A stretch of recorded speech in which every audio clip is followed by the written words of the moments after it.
Welcome to The Right Focus, a podcast for writers, newbies, and veterans, and everyone in between. We're hosted by Emma Lee with the assistance of Remy Black and Edie Rooms, all from Writers Inc. Books. Our focus is productivity, process, craft, and tools. Each episode lasts as long as it takes to fix a quick dinner, drive a short commute, or take a brisk walk. Resources and links are in the show notes. Visit us at therightfocus.blogspot.com. Now, on to this week's episode.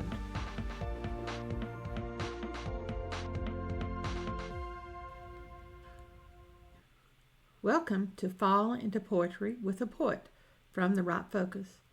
This week, our poet, who also writes fiction, is Canadian Donalee Moulton. We talk free verse versus pure verse, twilight creativity, and the benefits of poetry to our writing and to our souls, and many more topics, including the curious writer's dilemma. Am I spreading myself thin by pursuing many different types of writing? Or does pursuing poetry and fiction and different genres keep me fresh?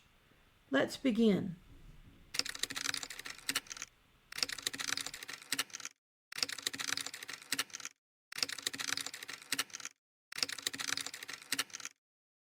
Okay, this is Donalee Moulton, a Canadian writer that I interviewed last year and actually last spring, and I really love. So talk to me about your writing, what you're doing right now, and then let's get into our poetry topic.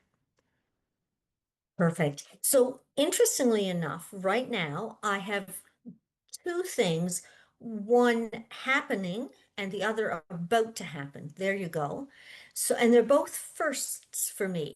So I have a new book out. It's called Melt. And Melt is the second in a series. And it's my first series with a second book. So it was very interesting writing the second book, with characters that are already developed and that have already had some experience together. So Melt is out, which raises the question of whether there will be a third one. But before there's a third one, my publisher, BWL Publishing out of Alberta, has Canadian series that go from coast to coast. And the first series for me was historical fiction. Well, now she's doing paranormal mysteries. So I'm in the middle of writing my first paranormal mystery. And I'm not a lover of horror or ghosts or being creeped out. So Right. so it's an interesting experience. It's a challenge. And I think But challenges it's keep us fresh. I was just going to say, it's good to stretch ourselves. When I wrote Conflagration, it was my first historical mystery. And I don't think it would have been something that I would have done without being prompted somehow. Right. So same with this. I don't know that I would have written about ghosts without someone nudging me. I definitely could, even with somebody nudging me, if they asked me to write about horror, in which I had to write gore, vivid, descriptive gore, I could not do it. I could not do it No. at all. And I'm stuck back into my ghost story. I had to stop writing my ghost story halfway through it, and I got stuck. And I thought, I can't do this anymore. I think it's creeping me out. And so I turned around and wrote three novelettes I set them in Texas and New Orleans, and so they were much brighter and happier than the current ghost story that I'm writing. So, but I'm back into that. So let's see how that goes. Um, I must say, though, if you've scared yourself, it probably is a good sign of how good the book is, right? yes, If the yes, writer's scaring themselves. right, right.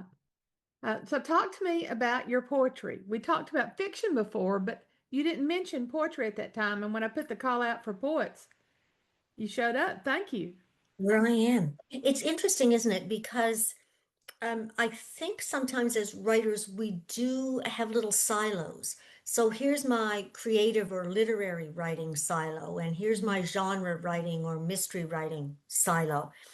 And so poetry has been something that I've done since I was quite young, particularly sparked, I think, in university by English classes and also by one professor who graciously, on his own time, offered to do a poetry class for anybody who was interested. It wasn't, there were no papers, there were no assignments, it was Mm-hmm. just us sharing our poetry. So I got into writing more poetry and getting some feedback on what constituted, strong poems versus Right. less strong Mm-hmm. poems. And poetry is something, while it takes a while to write a good poem, it's not on the same level, of course, as writing a book.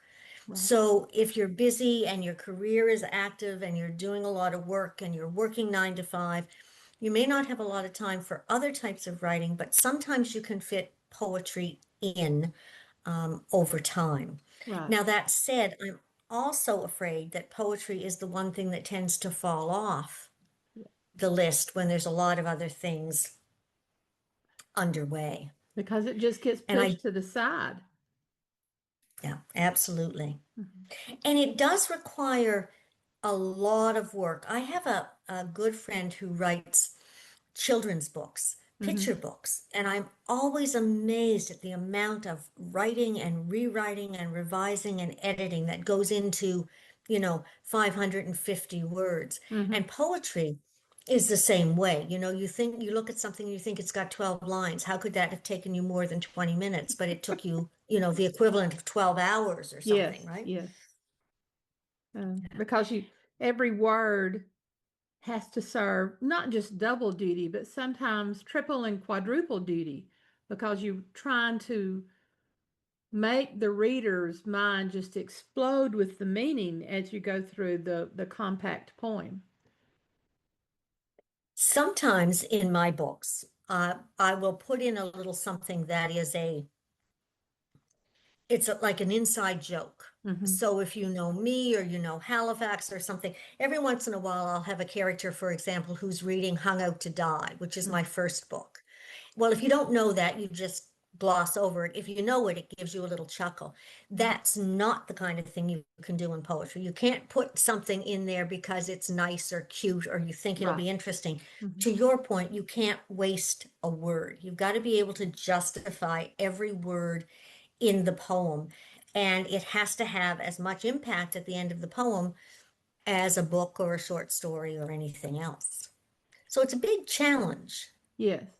Now, when you write, do you write what I call pure poetry, in which it has rhyme as well as meter, or do you write free verse, which I think is harder? No. But Do you, the rhyme thing, this um, professor I was telling you about in university who did the mm-hmm. little poetry class, one of the optional assignments he gave us at a meeting one time was to write a sonnet for the next time we got together. Mm-hmm. And of course, everybody in the room moaned and groaned because who wrote sonnets and what was the purpose and this was stupid. And I have never written another sonnet, but to your point, trying to get a rhyme that Mm-hmm. sounds natural and flows well and Mm-hmm. isn't forced, it was a terrific exercise to do. Yes. But I would be free verse, and but I am free verse for the first time, really, probably in the last few years. I'm free verse in what looks like a prose poem. Ah. Traditionally, I would have been lines, Mm-hmm. lines that don't rhyme. I am not into the concrete poetry, so I don't have images in the poems. I don't have something swooping in from the left and a Mm-hmm. dolphin coming up, right? That's a challenge that I'm not up for yet. But no, so it's about trying to tell the story in as few poignant words as I possibly can. Yes. And that's what I love about poems that do that. They invite you into the poem, and it's I think shaped poetry, concrete poetry. It's interesting, but it's more like a gimmick to me. And I apologize to anybody who loves shaped poetry, but to me, it's it's playful poetry, but it's not deep poetry. I have occasionally read a few shaped poems that are deep. They do have depth to them, but it's so rare. Um, but when you're dealing with other types of free verse, such as E. E. Cummings, or you're dealing with something of that sort, it takes on a depth to it that just it opens up. As soon as you realize what they're doing with a line or what they're doing with the conversational aspect of the poem, which is what happens sometimes with E. E. Cummings, then, it envelops you as well as it opens you out. Yeah, I think you're absolutely right. And I think that I remember learning poetry, kind of starting in high school, where we would take Mm-hmm. Shakespeare or someone Mm-hmm. and we would dissect it line by line. And you get so much more out of the Mm-hmm. poem when that happens, but it's also work. Yes. And I think for me, some of the poetry that has the most impact is the stuff that you read and you read once and you go, oh my God, Mm-hmm. that's brilliant or wonderful or moving, whatever the word Mm-hmm. is, without necessarily having to peel away the layer of the Right. onion.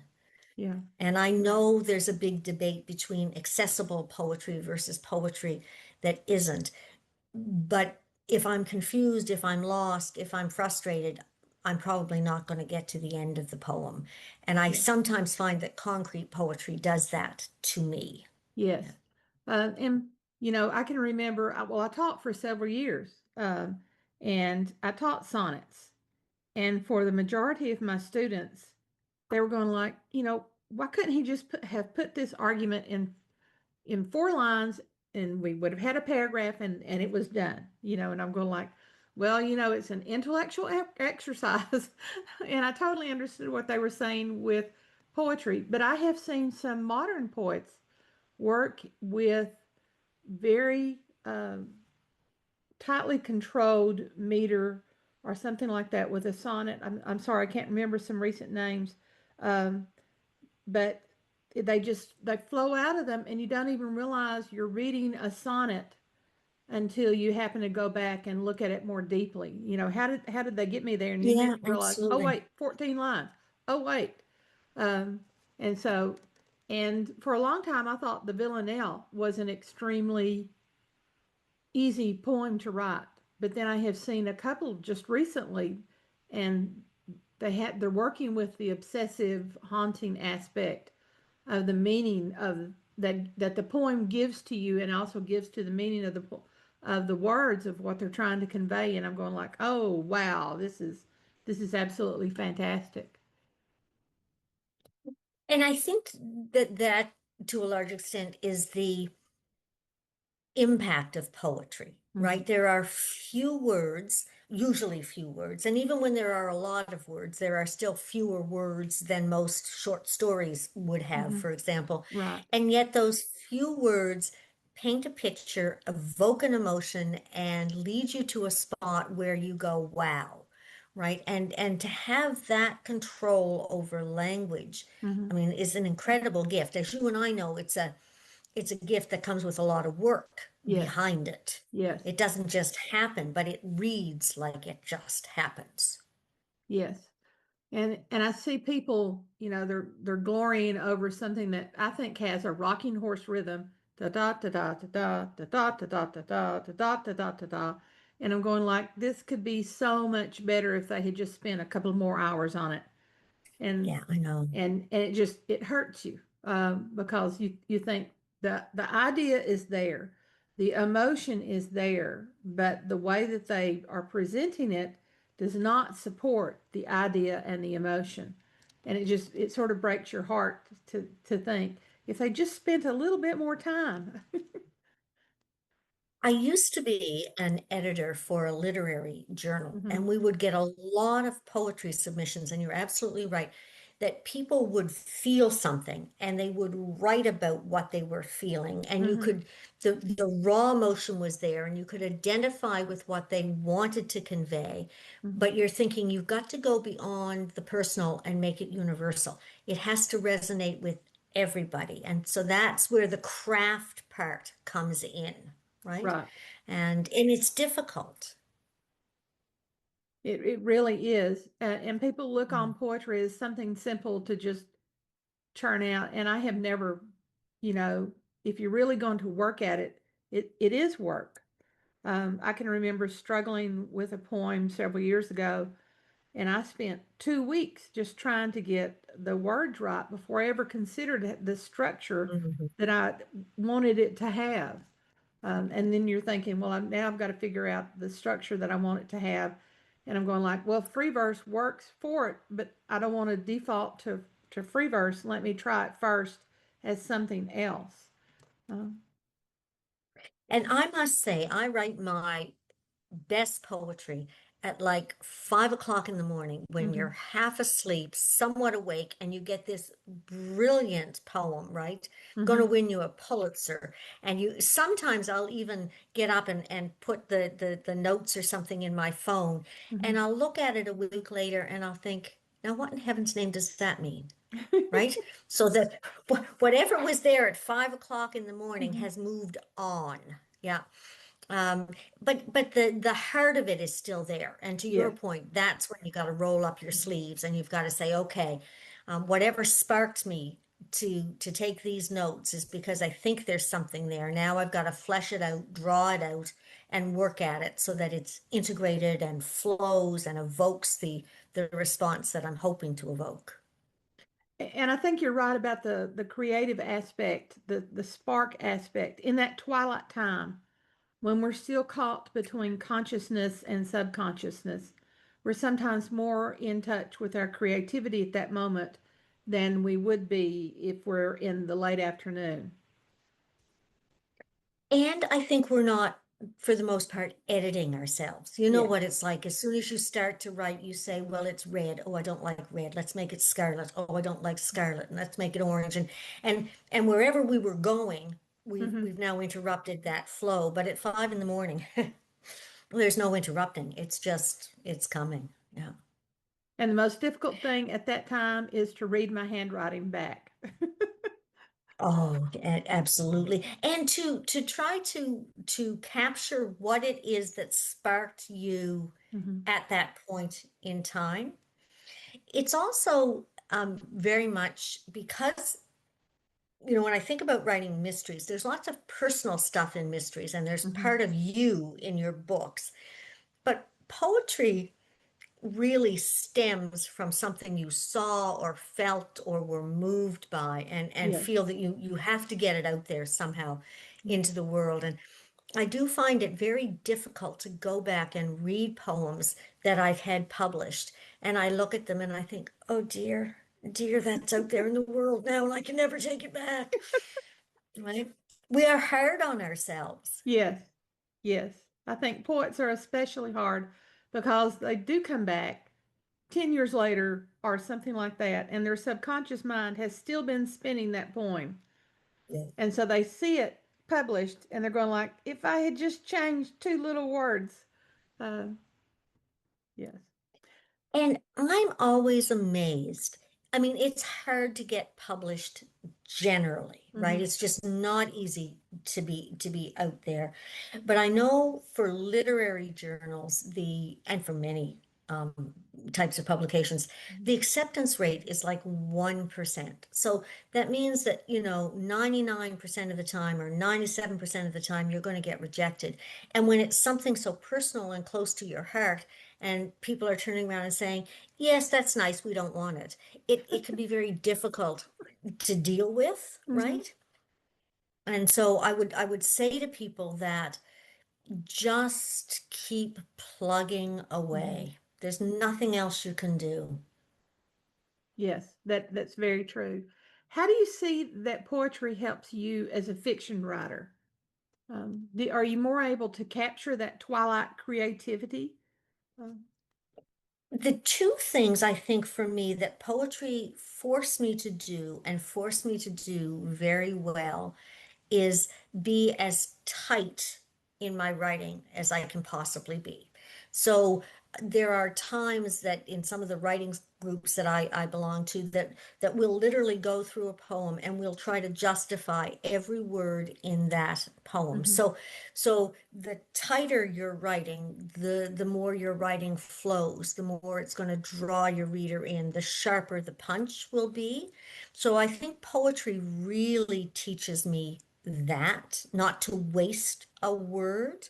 I think the other thing that poetry teaches me to do is in order to be evocative, I have to find words that say exactly what I want them to say. Mm-hmm. So, is red the right word? Am I really talking orange? Am I talking scarlet? Am I talking vermilion? Ooh, vermilion, it's that kind of thing. Mm-hmm. And that extra layer to your fiction, to your books, I find can bring a little spark and a little life that would otherwise not be there. I've had the odd person say to me, oh, I loved this line in one of your books, and I'll think, isn't that interesting? Because that's a poetry line, Right. right? That's a Mm-hmm. line that you might see in a poem, Mm-hmm. and so and vice versa. I think fiction teaches me in poetry not to make it so obscure that the Mm-hmm. reader can't figure out what it is I'm trying to say, because poetry isn't complete sentences and it's not necessarily complete thoughts. And Mm-hmm. sometimes it's even half a word, right? And it's easy for readers to look at something and go, what in heaven's name? And Mm-hmm. fiction teaches me to tell the story. So whatever that story is, I have to spell it out for my reader. Yes, yes, because the whole point of any writing, whatever type of writing it is communication. Yeah, absolutely. Mm-hmm. But I am always curious as well. Um, I know two groups of writers, I would say. I know the group of writer that seem to be like you and me, Emily, oh, I'm going to try a little fiction, I'm going to try a little paranormal, I'm going to try a short story, I'm going to try a Villeneuve, right? Mm-hmm. Um, and then there are others who really find their groove in one type of writing or one genre, and it brings them joy, and they're great at it. I'm in the first group that kind of bops around, and I never know if the bopping is helpful, because we've just talked about ways that you benefit from different types. But it also means that you're focused on poetry on this day, and you're focused on the short story on Mm-hmm. this day, and so I'm never sure if that's helpful, but it is the way we feel we need to communicate, Yes. through poems or through short stories. So I don't question it. If this feels like a book, it's a book. If this feels like a poem, it's a Mm-hmm. poem. And I worry, well, first off, I worry that I'm spreading myself thin by doing all these different things. But I wouldn't be happy if I weren't doing all these different things. I wouldn't be happy if I wasn't feeding my curiosity and also challenging myself. If I were just trying to turn out this and then turn out this and turn out this with never a change in it, I think it would hurt my soul, because I do have to have that exploration, um, which is why I've I fallen think in love that's, with short stories because they're short. I, I must admit, they seem to be my passion lately. The Hmm. other thing for me is I think it may depend on what kind of writer you are. Hmm. I am not a marathon writer. I don't get up at 8 and write until 1 o'clock, right? I'm kind of an hour and a half, and Hmm. then I'm starting to get cramped, and I have to move, and I have to get new coffee. And the instant I do that, my mind has gone somewhere else. Yes. Poetry fits nicely in that time frame. You can do a lot with a poem in an hour and a half. It still needs more work, but it's getting closer to completion because there's the beginning, middle, and end, right? Right. And so I find that for me, because I'm not a marathoner, I'm a sprinter, the being able to move from the short story to the poem to the chapter of a book to nonfiction to fiction, um, really sits well, because that is my process as well as my preference. Hmm. Yes. And I think with poems being so short, you get caught by an idea, and you can take that idea to its fruition within a short amount of time, and then move back to something that was driving Yeah. you absolutely crazy. And somehow, in the break of writing the poem, what you had actually needed to do shows up. Whereas if you had kept slogging at it, you might have gone down the wrong path, or you might have lost the creative will to continue with that writing.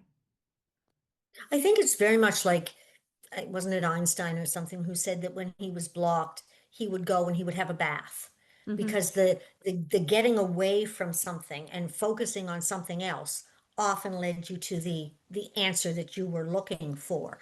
And I think you're right. We still get to be creative. We still get to use words. We still get to express ourselves, but we also get to step outside whatever Mm-hmm. thing we were writing on and try something else. Yes, I think that's very, very true. Okay, we're coming down to the end of our time together. Is there anything that you would like to talk about or promote?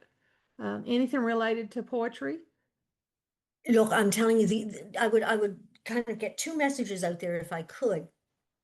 And one is the one we've already talked about, which Mm-hmm. is that I know for many people, I know for people who write poetry, it is very personal and very meaningful.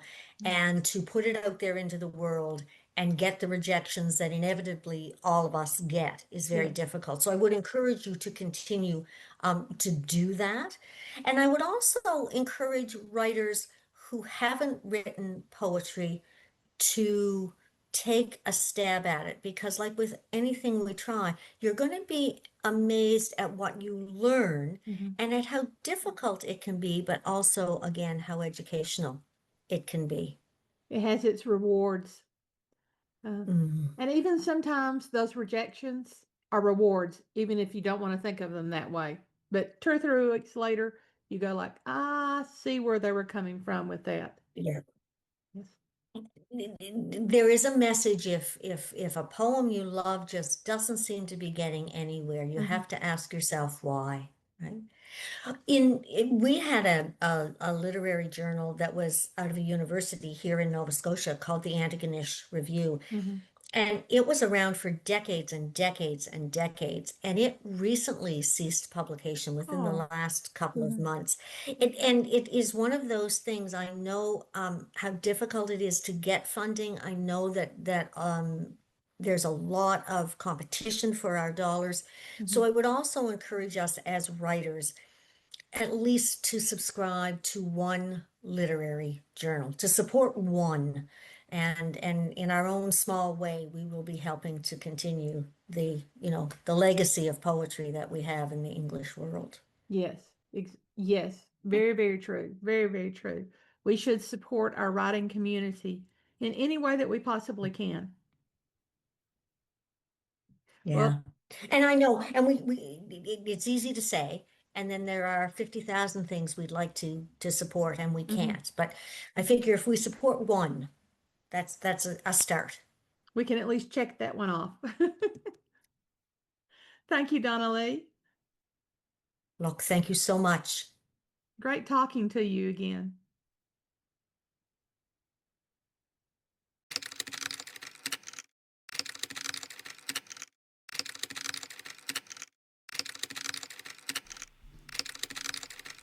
This concludes our interview with Donalee Moulton.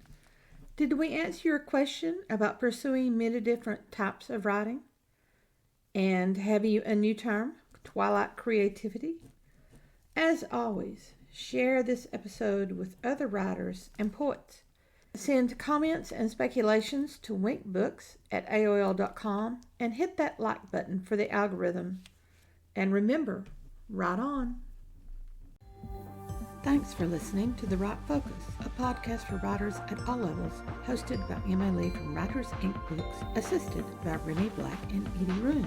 Our focus is productivity, process, craft, and tools. Music is licensed through Audio Jungle, called Background Music Loop. Its creator is Alexander Polishchuk, known on Audio Jungle as Plastic 3.